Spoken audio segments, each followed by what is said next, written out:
창세기 18장 16절입니다. 그 사람들이 떠나려고 일어서서 소돔이 내려다보이는 데로 갔다. 아브라함은 그들을 바래다 주려고 함께 얼마쯤 걸었다. 그때 주님께서 말씀하셨다. 내가 앞으로 하려고 하는 일을 어찌 아브라함에게 숨기랴. 아브라함은 반드시 크고 강한 나라를 이룰 것이며 땅 위에 있는 나라마다 그로 말미암아 복을 받게 될 것이다. 내가 아브라함을 선택한 것은 그가 자식들과 자손을 잘 가르쳐서 나에게 순종하게 하고 옳고 바른 일을 하도록 가르치라는 뜻에서 하는 것이다. 그의 자손이 아브라함에게 배운 대로 하면 나는 아브라함에게 약속한 대로 다 이루어 주겠다.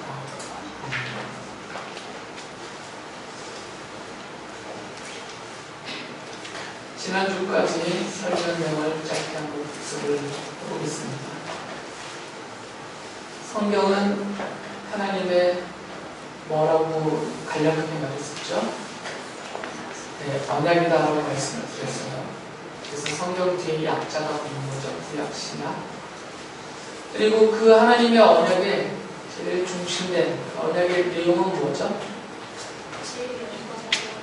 죄인들의 죄를 용서하시고 구원하시겠다라는 약속이십니다. 그리고 성경은 그 약속을 하나님이 반드시 성취하신다, 실천하신다라는 것을 방법적으로 무엇을 통해서 이루신다라고 약속해 주셨어요. 그것은 바로 그리스도의 피로 죄인들의 죄를 용서하시고 구원하신다라고 성경이 말했습니다. 그래서 성도인 우리들은 하나님의 이 언약에 뭐라고 그랬죠? 세 글자? 네, 상속자라고 말씀드렸어요. 성도들은 하나님의 언약의 상속자입니다. 그러니까 성경은 다 여러분들을 위한 거죠. 그리고 하나님의 언약의 상속자로서 물려받을 하나님의 유산이 있다고 말씀을 드렸는데 그 유산이 뭐라고요? 하나님 나라라고 말씀을 드렸죠. 그리고 그 하나님의 나라는 결국 누구의 나라라고 말씀을 드렸어요? 네, 그리스도의 나라. 예수 그리스도가 왕이 되셔서 다스리시는 그리스도의 나라다라고 말씀을 드렸습니다. 그래서 우리는 이 세상 나라 사람이 아니다. 그래서 이 세상의 것을 세상에서는 얻을 것이 없다.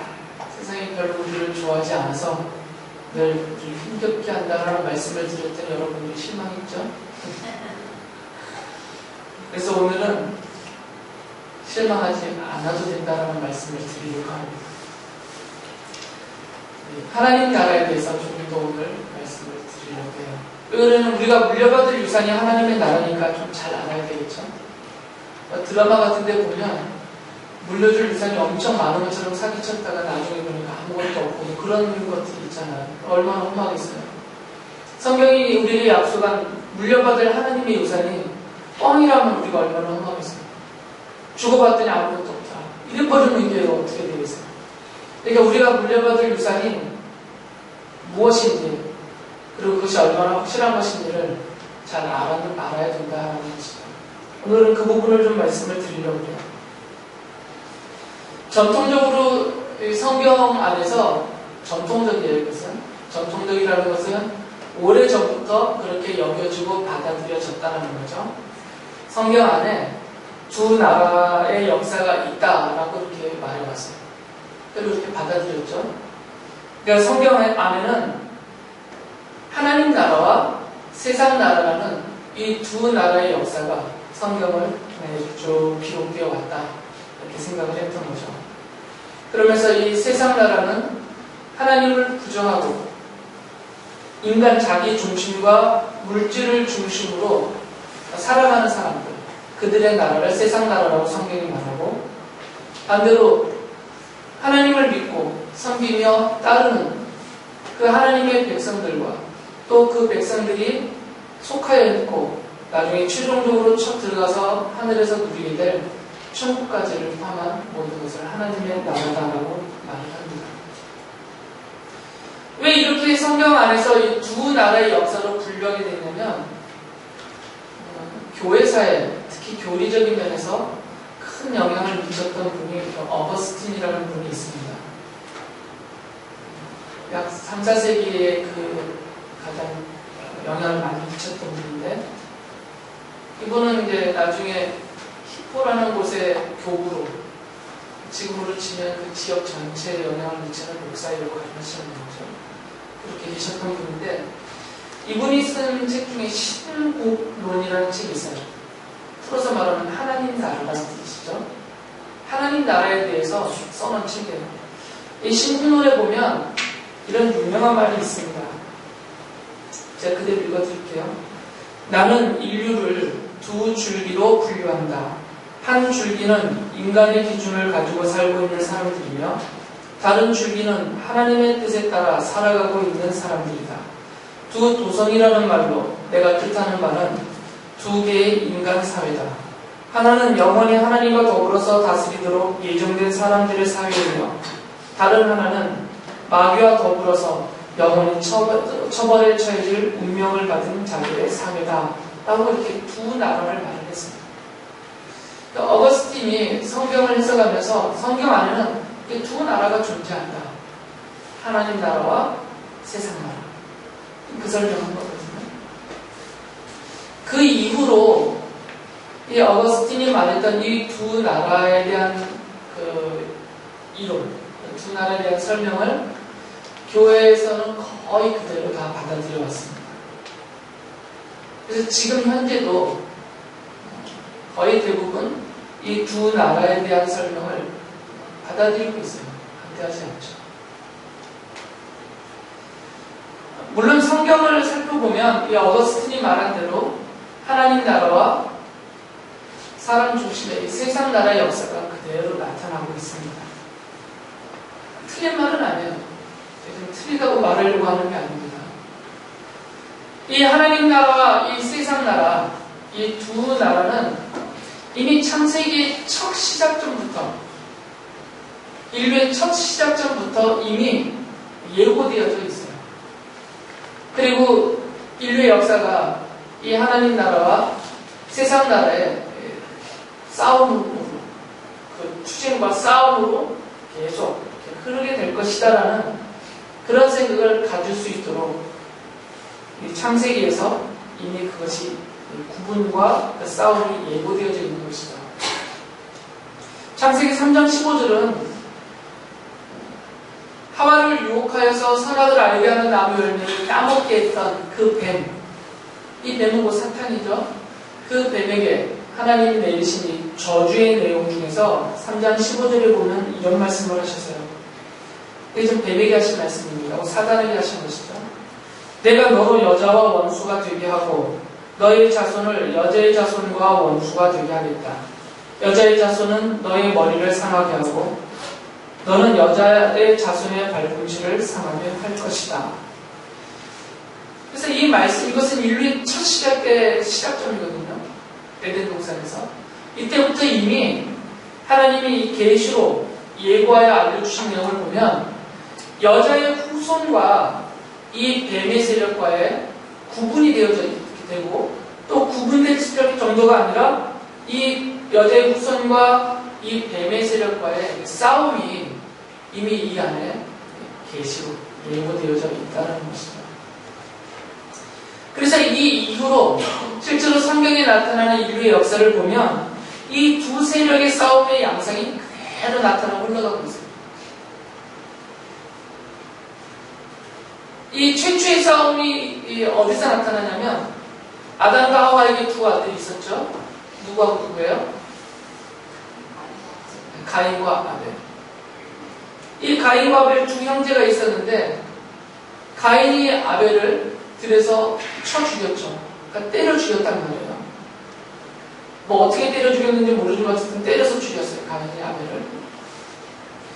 그런데 이 사건이, 이 살인 사건이 예수님에 의하면 어떻게 예수님이 이것을 해석을 하셨냐면 마태복음 25장 33절에 보면 예수님이 바리새인들과 율법학자들을 꾸짖으실 때 그들을 가리키면서 뭐라고 하셨냐면 뱀들아, 독사의 새끼들아 이렇게 부르셨어요. 욕하신 거예요. 그리고 나서 바로 밑에 23장 35절에서 이렇게 말씀을 하시거든요. 그들을 가리켜서 그러므로 의인 아벨의 피로부터 성전과 제단 사이에서 너희가 죽인 다가랴의 아들 사가랴의 피까지 땅에 썰린 의로운 피가 다 너희에게 돌아가리라. 그러면서 너희들은 너희 조상이 받을 그 벌을 받아야겠다라는 말씀을 하세요. 예수님이 의인 아벨의 피부터 언급을 하시거든요. 그리고 이 아벨을 죽인 가인을 그들의 조상이다라고 말하고 계세요. 그러면서 그들을 뱀들아 독새 새끼들이라고 말합니다. 그러니까 가인이 아벨을 죽인 이 사건을 예수님은 여자의 후손의 세력과 뱀의 세력의 싸움의 첫 시작적으로 보신 것이죠. 거기서부터 시작이 됐다 이것이죠. 아벨의 피 흘림부터 계속해서 이 싸움은 진행이 됐다라는 거죠. 이것이 이제 뒤로 넘어가면 이 가인의 후손과 아벨이 죽었기 때문에 아벨 대신 하나님이 셋을 주셨거든요. 이 셋의 후손들의 흐름에서 더 분명하게 이 두 나라가 갈라져요. 가인의 후손 중에 이 라멕이라는 사람이 있습니다. 창세기 4장 23절 24절에 보면 이 라멕이라는 사람은 살인의 노래를 불러요. 자기가 사람을 죽인 것을 스스로 노래하며 자랑하는 거죠. 이렇게 노래하죠. 라멕이 자기 아내들에게 말했다. 아다와 실라는 내 말을 들으라. 라멕의 아내들은 내가 말할 때 귀를 기울여라. 나에게 상처를 입힌 남자를 내가 죽였다. 나를 상하게 한 젊은 남자를 내가 죽였다. 가인을 해친 벌이 7갑절이면 라멕을 해치는 벌은 77갑절이다 라면서 살인 자체에 대한 뉘우침도 부끄러움도 없이 오히려 이것을 자랑하고 있어요. 이런 가인 요선과 반대로 이것은 가인 요선의 특징을 보여주는 거거든요. 이 셋의 후손은 창세기 4장 25절부터 26절의 내용을 보면 하나님을 예배하는 대로 나타나요. 아담이 자기 아내와 동침하였다. 마침내 그의 아내가 아들을 낳고 말하기를 하나님이 가인에게 죽은 아벨 대신에 다른 씨를 나에게 허락하셨구나 하였다. 그의 아내는 아이의 이름을 셋이라고 하였다. 셋도 아들을 낳고 아이의 이름을 에노스라고 하였다. 그때 비로소 사람들이 주님의 이름을 불러 예배하기 시작하였다. 이 에노스 때부터 주의 이름을 부르며 예배하기 시작하였다는 거죠. 이 에노스는 셋의 후손이에요. 이 구분이 되고 있어요. 그런데 이 부분이 좀 이게 계속 잘 구별되어서 셋의 후손들이 이 믿음의 계보를 쭉 이어가면 좋겠는데 그렇지 못했어요. 이 흐름이 노아 때에 와서 홍수의 심판으로 완전히 그쳐버립니다. 그래서 노아의 홍수 심판 때 다 죽어버렸잖아요. 가인의 후손이든 셋의 후손이든 다 죽었어요. 그리고 노아의 8식구만 남았잖아요. 이 노아의 홍수 심판을 지나면서 이제는 어떤 특정한 혈통에 대한 구분이 없어져 버렸어요. 전에는 가인의 후손이라는 혈통적인 구분이 있었고 셋의 후손이라는 혈통적인 구분에 의하여서 악인들과 하나님을 예배하는 자로 구별할 수가 있었어요. 그런데 노아의 홍수 심판 전에 이 두 세력이 혼합이 되어버렸단 말이죠. 하나님의 아들과 사람의 딸들이 서로 결혼하면서 이 하나님의 아들들이 상징적으로 말하고 있는 이 셋의 후손들과 사람의 딸들이 상징적으로 말하고 있는 가인의 후손들이 서로 뒤죽박죽 섞여버려서 이제는 혈통적으로 구분할 수 없게 되어버렸어요. 그리고 이 뒤섞인 결과가 모든 인류가 홍수의 심판에서 죽어야만 할 정도로 악한 자들이 다 돼버렸다는 거죠. 이제는 혈통으로 구분할 수가 없습니다. 이제는 다 노아의 아들들이니까, 다 노아의 후손이니까 이제부터는 노아만 살았습니다. 그리고 이 이후로는 이 가인의 후손, 셋의 후손의 구분이 아니라 이제는 여자의 후손으로 계시된 믿음의 사람들, 그리고 뱀의 후손으로 불리는 세상 사람들, 세상과 믿음의 계열로 구분이 되기 시작을 해요. 이 중에서 이 뱀의 계열로 속한 이 사람들이 바벨탑을 쌓습니다. 세상의 계열이죠. 창세기 11장 4절에 보면 그들이 바벨성을 쌓으면서 이렇게 말해요. 그들은 또 말하였다. 자, 도시를 세우고 그 안에 탑을 쌓고서 탑 꼭대기가 하늘에 닿게 하여 우리의 이름을 날리고 온 땅에 흩어지지 않게 하자. 이건 전형적인 하나님께 대한 반역이거든요. 이제는 이 세상의 계열이 세상 역사에서 하나의 큰 세력으로 등장하는 것이죠. 이것에 반해서 하나님은 아브라함을 택하고 부르십니다. 창세기 12장으로 넘어가면서 이 바벨탑 사건은 11장의 끝에 나옵니다.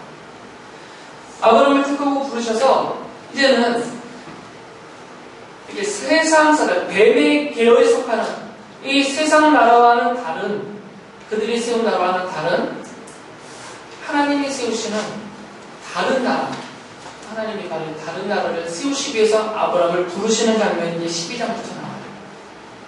잘 아시는 말씀이지만 창세기 12장 2절과 3절에 하나님이 아브라함을 부르시고 이렇게 약속을 하시거든요. 내가 너로 큰 민족이 되게 하고 너에게 복을 주어서 내가 크게 이름을 떨치게 하겠다. 너는 복의 근원이 될 것이다. 너를 축복하는 사람에게는 내가 복을 베풀고 너를 저주하는 사람에게는 내가 저주를 내릴 것이다. 땅에 사는 모든 민족이 너로 말미암아 복을 받을 것이다. 그러면서 창세기 18장 18절에 가면 아브라함은 반드시 크고 강한 나라를 이룰 것이며 땅 위에 있는 나라마다 그로 말미암아 복을 받게 될 것이다 라고 말씀하세요. 이제는 바벨탑을 쌓은 이것은 상징적인 행위입니다. 이 세상 나라와는 반대되게 하나님을 믿음으로 섬기는 하나님 나라를 아브라함을 통해서 시작하시겠다라는 하나님의 약속이에요. 그러면서 이제 이 아브라함을 통해서 세우신 하나님 나라의 특성, 그 본질을 더 분명하게 보여주기 위해서 대비가 되는 세상 나라를 먼저 보여주세요. 이 세상 나라의 본질과 특성이 뭔지 그것을 보여준 사건이 소돔성 사건입니다. 그냥 괜히 나온 일들이 아니에요. 성경의 역사적으로 나온 사건들은. 이 소돔과 고모라는 아브라함을 통해서 하나님이 세우신 하나님 나라와는 반대되는 개념으로 세상 나라의 본질과 그 특성을 보여줘요. 그 드러나는 현상들을 보여주는 것이죠. 그냥 간략하게 보면 창세기 13장 13절에 이렇게 요약해서 말씀하세요. 소돔 사람들은 악하였으며 주님을 거슬러서 온갖 죄를 짓고 있었다. 거기 보면 소돔의 그 악한 모습들이 계속 설명이 되거든요. 심지어는 뭐 동성애의 모습까지도 나타나잖아요. 그러니까 이것을 요약을 하면 이 소돔 사람들은 악하다. 그리고 하나님을 거스르는 자들이다. 그리고 온갖 죄를 짓는 자들이다. 이게 세상 나라의 본질이며 특성이다라는 거죠. 하나님을 거스릅니다. 부정하고 거역하고 교묘하게 다 포장하고 있지만 인간 자기 중심의 나라이기 때문에 결국은 자기 자신을 위한 악함이 나올 수밖에 없는 세상이구나. 그래서 베드로후서 2장 6절에 보면 이 하나님이 소돔을 벌하신 사건을 가리켜서 베드로 사도가 어떻게 해석을 하냐면 그리고 소돔과 고모라 두 성을 잿더미로 만들어 멸망시키셔서 후세에 경건하지 않은 자들에게 본보기로 삼으셨습니다 라고 해석을 하세요. 그러니까 이 소돔에 대한 하나님의 그 심판이 완전히 불살라서 싹 불살라버려서 없애버리셨잖아요. 그 심판은 본복이다. 무슨 본복이냐면 경건하지 않은 자들. 이 경건하지 않던 얘기는 뭐겠어요? 세상 나라를 가리키죠. 이 세상 나라 사람들에게 본보기로 보여준 것이에요. 너희들도 저렇게 벌받는다. 이런 본보기를 보여줬다는 얘기죠. 그러니까 이 소돔은 경건하지 않은 세상 나라의 본이다 그 말, 같다 그 말이에요. 그리고 아까 말씀드린 대로 반대로 바로 그때 소돔을 멸하실 그때 창세기 18장 18절에서 하나님이 다시 한번 저기 아브라함은 반드시 크고 강한 나라를 이룰 것이며 땅에 있는 나라마다 그로 말미암아 복을 받게 될 것이다 라고 말씀하세요. 하나님이 아브라함을 통해서 다른 나라를 만드시겠다는 말이죠. 그래서 이 아브라함을 하나님이 세우시면서 이 아브라함을 통해서 이제 하나님의 나라의 본질과 특성을 구체화해 가세요. 아브라함을 통해서 세우실 하나님의 나라는 어떤 나라냐라는 것을 보여주는 거죠. 아까 세상 나라의 본질과 특성은 이미 드러났어요. 가인에서부터 시작해서 또 이 소돔을 통하여서까지 이미 그 본질과 특성은 이미 확실하게 드러났습니다. 악한 나라이고 하나님을 거스르는 나라이고 죄가 가득한 나라. 이게 세상 나라의 특성이죠. 그리고 그 특질 중에 하나는 바로 폭력입니다. 가인이 살인을 했고 라멕이 살인을 하고 온갖 이 살인과 살인으로 피로 물드는 나라의 역사라는 거죠. 근데 이제 아브라함에게서는 다른 면을 보여주세요. 하나님이 아브라함을 택하셨고 아브라함에게서 이삭을 낳게 하십니다. 그리고 이삭이 또 야곱과 에서를 낳게 하죠. 이 과정에서 하나님 나라의 특성, 본질이 드러나요. 그것은 뭐냐면 혈통이 아니다 이것이죠. 혈통으로 따진다면 이스마엘이 장남이고 에서가 장남이에요. 그러니까 혈통으로 따지면 그들이 상속자가 되어서 이 약속의 언약의 상속자로서 나라를 세워가야 돼요. 그런데 하나님이 이스마엘도 제하시고 에서도 제하십니다. 그리고 이삭을 택하시고 야곱을 택하세요. 도덕적인 문제도 아니에요. 야곱이 도덕적으로 뭐가 뛰어납니까? 오히려 성경을 보면 에서가 더 낫지. 도덕적으로. 야곱은 계속 사기만 치는데. 이거 도덕적인 기준도 아니다 그 말이에요. 이 아브라함과 이삭과 야곱으로 이어지는 이 족장 시대에 이들의 과정을 통해서 이들에게 언약이 상속되는 과정을 통해서 하나님이 강조하시는 것은 하나님의 나라는 하나님이 선택하시고 하나님이 섭리하심에 따라서 세워지는 나라다 이거죠. 하나님의 선택과 하나님의 전적인 섭리에 의해서 세워지는 것이 하나님의 나라다 그 말입니다. 세상 나라는 사람이 세웁니다. 힘으로 세우고 돈으로 세우고. 그러나 하나님의 나라는 하나님의 선택에 의해서 혈통도 필요 없고 도덕적인 우월함도 필요 없어요. 하나님이 선택하시고 선택하신 자를 하나님의 그 손으로 섭리하셔서 세워가신다 그 말씀입니다. 인간이 스스로의 힘과 의지로 물질로 세우는 세상 나라와는 아주 확연하게 그 차이가 드러나 보이게 되는 것입니다. 그래서 창세기 21장 10절에 보면 사라가 이런 말을 하거든요. 사라가 아브라함에게 말하였다. 저 여종과 그 아들을 내보내십시오. 하갈과 이스마엘을 말해요. 저 여종의 아들은 나의 아들 이삭과 유산을 나누어 가질 수 없습니다. 같은 나라로 살 수가 없다 그 말이에요. 나누어질 수밖에 없다는 거죠. 이 구분이 되는 것이에요. 그때 하나님이 이 하갈과 그의 아들인 이스마엘을 쫓아 보내라고 아브라함에게 요청하는 이 사라가 요구했을 때 하나님이 아브라함에게 이렇게 말씀하세요. 21장 12절을 보면 이삭에게서 태어나는 사람이 너의 씨가 될 것이니 사라가 너에게 말한 대로 다 들어주어라 하면서 이삭에게서 태어난 자. 근데 에서와 야곱이 태어났단 말이죠. 거기서도 하나님은 형 에서를 버리시고 야곱을 선택하세요. 이것에 대해서 그 말라기서에서 말한 것을 그대로 인용하면서 로마서 9장 13절에서 바울 사도가 이렇게 말하죠. 이것은 성경이 기록한 바 내가 야곱을 사랑하고 에서를 미워했다 한 것과 같습니다. 이 로마서 9장의 구절은 선택을 설명하는 구절이에요. 하나님의 선택, 그것을 강조하시는 거죠.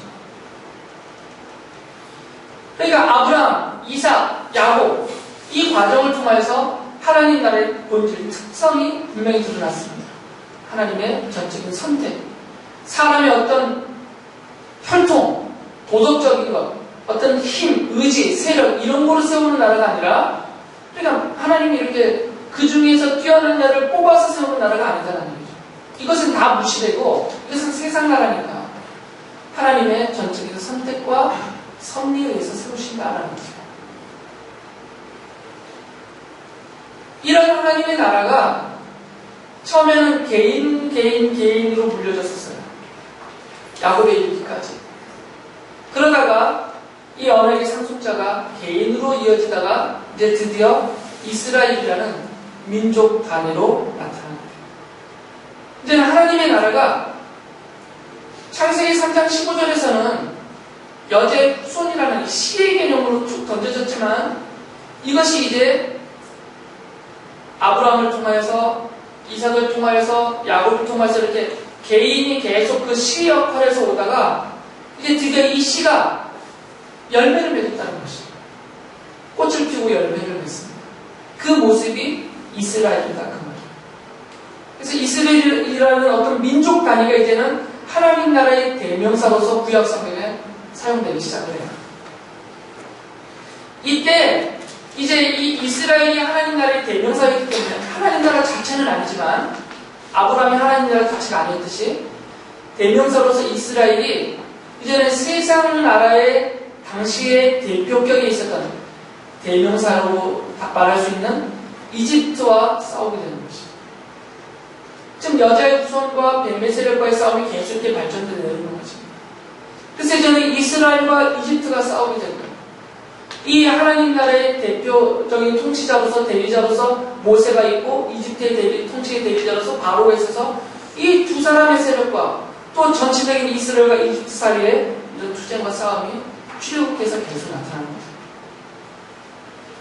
이 싸움에서 하나님이 모세를 통해서 보이신 어떤 기적적인 하나님의 능력, 그 손길로 이집트를 이기게 하시죠. 그래서 그것이 바로 출애굽 사건입니다. 이 출애굽 사건은 아주 중요한 사건이에요. 성경에서 상징성이 있습니다. 이 출애굽 사건은 결국에는 하나님 나라가 세상 나라를 이긴다라는 하나님의 약속을 보여주는 예표이기 때문이에요. 그래서 이 출애굽 사건은 성경에서 계속 반복됩니다. 이 출애굽 사건이 그것을 보여주는 것이에요. 하나님 나라와 세상 나라가 있지만 결국에는 하나님의 나라가 세상 나라를 이긴다. 그것을 보여주는 사건이죠. 애굽의 그 강력한 대군을 홍해 바다에서 몰살시켜버렸어요. 한순간에 이스라엘이 한 것은 없죠. 그냥 하나님이 여러 주명으로 건너갔을 뿐입니다. 그들을 몰살시키는 승리 피하시는 분은 하나님이시다. 그리고 이제 이 역사가 계속 흐르면서 가나안을 정복하고 그 땅에 하나님이 다윗이라는 사람을 세워서 이스라엘 나라를 세우십니다. 출애굽 때는 아직 국가 개념이 없었어요. 민족 단위였기 때문에 민족적인 개념만 있었죠. 아직은 나라의 개념으로 바뀌지 못했어요. 국토도 없었고 민족은 있었지만 국토를 차지하지 못했고 그 국토를 다스리는 주권도 없었고 그러다가 이들이 가나안을 정복합니다. 가나안을 정복해서 드디어 이제 영토가 생겼잖아요. 한 나라 영토가. 그리고 그 나라에 사는 백성이 형성이 됐어요. 이스라엘이라는 백성이. 근데 주권이 없었어요. 그게 사사기의 내용입니다. 사사기를 보면 이스라엘에게는 주권이 없어요. 주변 나라에 의해서 계속 식민 지배를 당해요. 어떤 때는 80년을 지배당하는 때도 있었어요. 아주 오랜 세월을 이 나라가 저 나라가 주변에 있는 나라들이 좀 더 힘센 나라가 생기면 그 나라가 와서 점령해요. 주권이 없이 살았습니다. 아직도 나라가 된 건 아니죠. 그러다가 하나님이 다윗을 세우십니다. 이 다윗은 여러분이 이미 알듯이 그리스도의 모형입니다. 이 다윗이 등장해서 하나님이 다윗을 통하여서 드디어 주권을 갖게 만들었습니다. 가나안 땅이라는 팔레스타인 땅이라는 영토를 차지하게 하고 이스라엘 민족이 그 나라의 백성이 되게 하시고 다윗을 통해서 정식으로 주권을 가진 국가를 세워주신단 말이죠. 그래서 이스라엘이 이제부터는 민족 단위가 아니라 국가 개념으로 바뀌어요. 그러면서 이스라엘은 국가 개념으로 바뀌면서부터 주변의 다른 세상 나라와 끊임없는 전쟁을 합니다. 지금까지 하고 있죠. 그래서 구약 성경에는 하나님 나라라는 표현이 없어요. 이스라엘이기 때문에. 이 이스라엘이 하나님 나라의 대명사이기 때문에. 그리고 이 다윗은 하나님 나라의 왕이신 그리스도를 상징하는 모형적으로 보여주는 인물입니다. 이렇게 이스라엘을 대적한 나라들, 그 모든 나라들을 이집트부터 시작해서 이집트가 있고 이스라엘 주변에 있는 여러 나라들, 블레셋이든 아말렉이든 에돔이든 모압, 암몬 이런 옆에 나라들이 많잖아요. 멀게는 아시리아도, 북쪽으로 아시리아도 있고 오른쪽으로는 바벨론도 있고 주변에 나라들이 아주 많아요. 근데 이렇게 이스라엘과 대적하는 모든 나라를 그냥 대명사 하나를 써서 하나님이 부르세요. 그것이 바로 바빌론입니다. 바빌론이 세상 나라의 대명사예요. 왜 바빌론이 대명사가 되냐면 바빌론이 이스라엘을 멸망시켰거든요. 이스라엘을 멸망시키는 세상 나라의 대표적인 세력이 바빌론이에요. 느부갓네살이 와서 멸망시켜버렸죠. 그래서 성경은 이 바빌론을 세상 나라의 대명사로 부르고 있습니다. 요한계시록 14장 8절을 보면 이제 이 세상 나라에 대한 하나님의 그 심판을 말할 때 하시는 말씀이에요. 또 두 번째 다른 천사가 뒤따라와서 말하였습니다. 무너졌다. 큰 도시 바빌론이 무너졌다. 바빌론은 자기 은행으로 빚은 진노의 포도주를 모든 민족에게 마시게 한 도시다라고 말해요. 이 바빌론은 지금 이란 그 지역, 원래는 그 지역이거든요. 거길 말하는 것이 아니라 세상 나라 자체를 가리킵니다. 좀 세상 나라를 심판하는 대목이거든요. 이렇게 쭉 발전되어 온 하나님의 나라와 세상 나라의 이 싸움은 결국은 어디에서 최절정이 나타나냐면 예수 그리스도의 십자가입니다. 그리스도의 십자가는 하나님 나라와 세상 나라의 싸움터예요.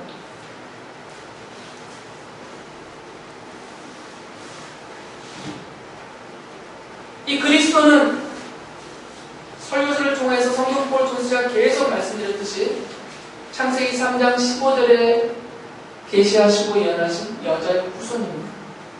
거기서 말하는 여자의 후손이 바로 예수 그리스도. 이건 성경 전체가 그렇게 설명하고 있습니다.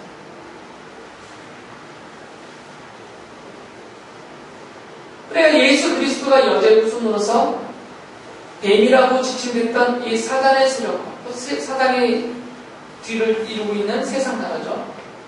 싸웠다 그 말이에요. 싸움터가 바로 십자가인데 왜 이렇게 말하냐면 요한계시록 11장 8절이 그렇게 말하기 때문에요. 두 증인에 대한 얘기를 하면서 그리고 그들의 시체는 그 큰 도시의 넓은 거리에 내버리게 될 것입니다. 그 도시는 영적으로 소돔 또는 이집트라고도 하는데 곧 그들의 주님이 십자가에 달리신 곳입니다. 예수님이 십자가에 달려서 죽으신 그곳이 이집트이고 그곳이 소돔이다 그 말이에요. 그러니까 세상 나라의 그 한 가운데다 그 말이죠. 그러니까 예수님의 십자가에 죽으심은 애매한 죽음이 아니라 이런 하나님의 나라와 세상 나라의 투쟁의 형태를 갖고 있다 그 말이에요. 그리고 예수님이 부활하시고 승천하셨어요. 이것을 두고 성경은 그리스도의 승리다라고 말합니다. 세상 나라에 대한 승리, 죄와 사망의 권세에 대한 승리, 사단에 대한 승리다라고 말하고 있습니다. 그러면서 요한계시록에 가면 이 싸움, 여자의 후손과 뱀의 싸움에서부터 시작된 가인을 거쳐서 쭉 내려온 이 오랜 세월의 이 싸움의 최종적인 마지막 장면을 요한계시록 20장 9절과 10절이 이렇게 설명을 해줘요. 보여주는 거죠. 그들은 지면으로 올라와서 그들은 세상 나라의 모든 세력입니다. 그들은 지면으로 올라와서 성도들의 짐과 하나님께서 사랑하시는 도시를 둘러쌌습니다. 그러나 하늘에서 불이 내려와서 그들을 삼켜버렸습니다. 그들을 미혹하던 악마도, 이 악마는 사탄입니다. 불과 유황의 바다로 던져졌는데 그곳은 짐승과 거짓 예언자들이 있는 곳입니다. 거기에서 그들은 영원히 밤낮으로 고통을 당할 것입니다. 싸움이 끝난 것입니다. 하나님 나라를 대적하던 모든 세상 나라는 다 멸망했다 그 말이에요. 그리고 그 나라를 주도하고 있었던 사단조차도 이제 영원한 지옥 형벌에 떨어지게 된다라는 말씀. 이 전쟁이 끝난 것이에요. 그리고 그리스도와 그의 나라에 속한 교회와 성도들의 최종적인 승리를 보여주고 있는 것입니다. 그리고 성경의 마지막 부분인 요한계시록 21장, 22장은 그렇게 승리하고 이루어지는 영원하고 완전한 하나님의 나라를 보여줌으로 성경의 끝을 맺고 있습니다. 이게 성경 전체의 기록입니다. 역사적인 흐름으로 봅니다. 하나님의 나라와 이 세상 나라의 두 세력 간의 싸움의 모습을 보여주고 있습니다. 제가 설명한 대로만 본다면 성경은 창세기부터 요한계시록까지 하나님 나라와 세상 나라를 구분하고 그 두 나라의 싸움의 역사를 기록하고 있는 것으로 보여요. 여기부터 제가 하고 싶은데 여기까지 제가 목 아프게 말한 건 어거스틴 때부터 시작돼서 모든 분들이 해보신 말씀입니다. 모두는 죄송합니다. 거의 대부분. 이제 제 본 설교가 시작이 됩니다. 금방 끝나요. 그런데 성경을 좀 더 자세하게, 엄밀하게 보면 성경 안에 두 나라는 없습니다.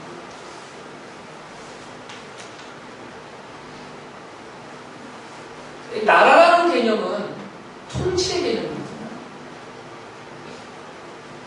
영토가 있고 백성이 있어도 통치, 주권이라는 통치의 개념이 빠져버리면 나라가 될 수가 없어요. 그러니까 이 나라가 되게 하는, 특히 성경에서 하나님의 나라라고 말할 때 이 나라가 나라 되게 하는 제일 중요한 개념은 통치다. 주권의 개념이란 말이죠. 그런 통치의 개념에서 본다면 주님이 다스리신다는 이 통치의 개념으로 성경을 보면 이스라엘과 교회 그리고 이방인과 세상 다 주님이 다스리십니다. 다 주님의 다스림 안에 있어요. 그렇게 오랫도록 구분해왔던 하나님의 나라와 이 세상 나라가 성경의 역사적인 기록에는 등장하지만 하나님의 통치 개념에서 보면 하나님의 통치 아래 이 두 나라는 다 있는 것이죠. 그러니까 통치의 자리에서 본다면 두 나라는 없는 것이에요. 한 나라인 거죠. 하나님의 나라 안에 다 들어가 있는 거죠. 그래서 오늘 설교 제목을 세상 나라는 하나님 나라 안에 있습니다라고 말씀을 써놓습니다. 하나님이 통치하시는 하나님의 나라라는 이 개념에서 본다면 이 통치의 개념의 하나님 나라 안에 성경에서 구별되어 나온 이런 모든 나라들도 다 들어가 있는 거죠. 이렇게 안 보면 오해를 하게 됩니다. 정말 하나님의 나라와 이 사탄의 나라인 세상 나라가 대등한 위치에서 투쟁하고 있는 것처럼 보여요. 성경은 그렇게 보게 됩니다. 이거는 잘못 해석한 거죠, 성경은. 성경은 그렇게 말하지 않습니다. 성경 어디에도 이 세상 나라가 스스로 주도적인 힘과 어떤 능력으로 하나님의 나라의 대명사였던, 지상적인 모형이고 대명사였던 믿음의 계열과 또는 이스라엘과 교회와 성도들을 이들이 어떻게 해볼 수가 없어요. 스스로 어떻게 해볼 수가 없단 말이죠. 하나님의 허락하심이 없다면 왜냐면 이들도 하나님의 다스리심 아래 다스려주고 있기 때문이에요. 이것을 선지자들이 분명하게 말해주고 있어요. 다니엘서에 보면 2장 21절에 때와 계절을 바뀌게 하시고 왕들을 폐하기도 하시고 세우기도 하신다. 누가 이렇게 하신다고요? 우리 주님이 하신다는 얘기잖아요. 왕을 세우고 폐하는 분이 주님이신데 왕이 어떻게 자기 마음대로 하나님 나라의 교회를, 성도를, 이스라엘을 어떻게 하겠어요? 다니엘 5장 21절에 보면 벨사살 왕에게 다니엘이 설명하는 하는 말이에요. 그러니까 부친은 느부갓네살왕이죠. 그때야 비로소 부친께서는 가장 높으신 하나님이 인간의 나라를 다스리시고 하나님의 뜻에 맞는 사람을 그 자리에 세우시는 줄을 깨닫게 되셨습니다. 하나님이 인간 나라 전체를 다스리시고 왕을 세우신다 그 말이에요. 예레미야 선지자도 예레미야 18장 6절부터 7절 보면 이런 말씀을 하세요. 이스라엘 백성아, 진흙이 토기장의 손 안에 있듯이 너희도 내 손 안에 있다. 내가 어떤 민족이나 나라의 뿌리를 뽑아내거나 그들을 부수거나 멸망시키겠다고 말을 하였더라도 그것을 뽑고 부수는 건 내 뜻이다.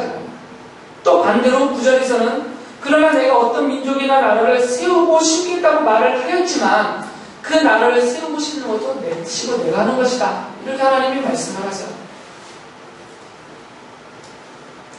아무리 세상 나라가 대단해 보여도 하나님 손 아래에 있다 그 말이에요. 지금은 미국이 세상을 지배하지만 그 미국도 하나님 손 아래에 있는 거죠. 이집트가 세상을 지배하고 이스라엘은 하나님 나라의 대명사였던 이스라엘을 억압하고 말살하려고 했지만 그 이집트도 하나님의 지배 아래 있었어요. 바빌론이 이스라엘을 멸망시키려면 어떻게 했다 하더라도 그 바빌론도 하나님의 지배 아래, 손 아래 있었단 말이죠. 성경이 계속 그런 설명들을 해요. 하나님이 이스라엘을 기르고 가르치고 이끌어 가시는 도구요, 막대기요, 지팡이 역할을 아시리아도 바벨론도 이집트도 했다 그 말이에요. 하나님이 들고 썼단 말이죠. 하나님 나라를 위해서. 그러니까 이 사탄과 세상 나라는 하나님의 나라의 백성인 성도들인 여러분들을 자신의 뜻대로 마음대로 어찌해볼 수가 없는 거죠. 손끝 하나 될 수가 없는 것입니다. 하나님의 의도에 의한 허락하심이 없다면 근처에도 접근 못하는 거죠. 그러니까 이해를 잘해야 되겠죠. 우리가 고난을 당하든지 어떤 재난과 재앙을 맞이하든지 고통과 슬픔과 아픔을 겪는 어떤 일들을 겪는다고 한다면 그리고 그것이 이 세상으로부터 오는 시련이고 시험이라고 한다면 그것은 하나님의 의도하심이 계셔서 그 의도하심 안에서 허락을 받았기 때문에 되어진다는 거예요.